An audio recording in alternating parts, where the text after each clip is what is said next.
I'm Julie Matos, and welcome to my presentation, Digital Technology in Today's Classroom. Mark Prensky, internationally acclaimed author, believes that students have radically changed and are no longer the people our educational system was designed to teach.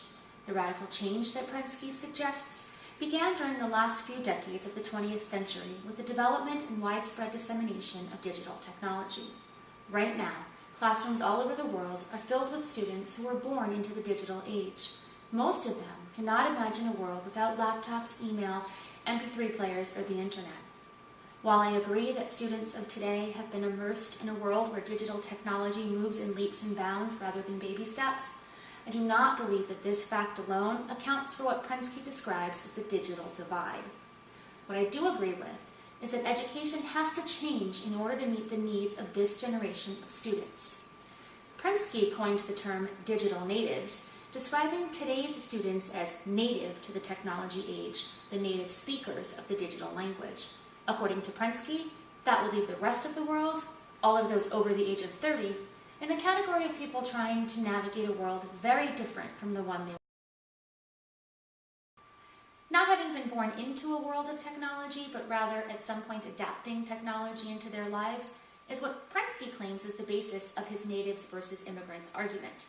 The digital immigrants Prensky refers to fill our schools in the form of teachers and administrators, and while I recognize that there is something to be said for the difference between the generations and the way in which they approach and apply technology, I believe the natives versus immigrants generalization to be just that, an oversimplified generalization.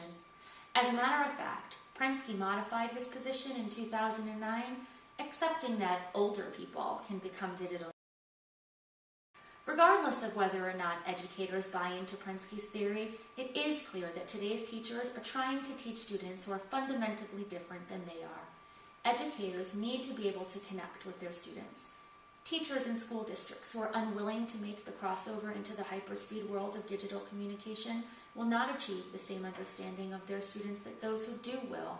To be fair, it seems that the reason that many educators are still skeptical of true technology integration comes down to two key points. The first is the still perpetuated claims of those who base technological differences between educators and students on the age at which the student was introduced to the technology and the amount of time the student spends with the technology. The second being the simple lack of empirical evidence presenting itself thus far, as there has been little more than opinion published on the issue until now. Only recently have studies on what the youngest generation really does with the technology at its disposal begun to. The fact is that many studies are now questioning the validity of claims that students are actively engaged in technology as much as we have previously assumed them to be. A recently published study by Bain and Ross revealed that 35 to 44-year-olds are the most frequent users of technology and not the under 30 crowd that Prensky suggested. In the released findings from that study, Bain and Ross suggested that examining the individual's use of the technology is a better judge of capability than proximity and duration alone. Similarly, a newly released study from Bennett and Maton found that students' use of the technology is mainly for social networking purposes and has little to do with the content creation activities offered in the classroom environment. Things like blogging, creating wikis, digital storytelling, and many other creative collaborative efforts. What is surprising is how little many students truly know about the technology that surrounds them.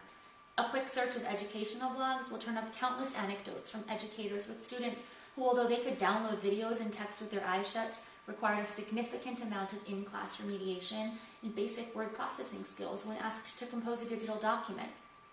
While students have instant access to an unprecedented amount of information, it appears that they may not have the skills to process and evaluate that information. Much of the educational technology found in schools today is used to simply pass documents and other information around, only now in electronic form. Although the information is passed around more quickly, the results of the dissemination are not that different from what they have been previously. The Center for Applied Special Technology, which works to improve learning opportunities and outcomes, has broken down the benefits of technology integration into three categories. Multiple means of engagement, where educators are modifying instruction to include technologies that keep students engaged by tapping into their interests, because when students are engaged, they're more motivated to succeed. Multiple means of representation, Using various technological resources, teachers are able to differentiate assignments to meet the needs of students, keeping in mind the individual student's skill level and interests. And multiple means of expression. Students are able to show their learning in the way that is appropriate for them. They're learning the subject matter that is assigned, but they're able to express it in different ways. Digital assignments recorded as podcasts, flipcams used to capture video essays for vodcast playback. Classroom newscasts and persuasive arguments through digital media platforms are all tools that provide teachers with alternative methods of assessing students' language and communication skills. So just how do educators break down the walls of the classroom to allow for technology integration? They start with the student by assessing each student's abilities and interests, just the way they do at the start of each school year. A digital educator will get the students involved in the process. PollEverywhere.com is a free survey generator that allows multiple methods of response that appear instantly, filling that need for instant gratification.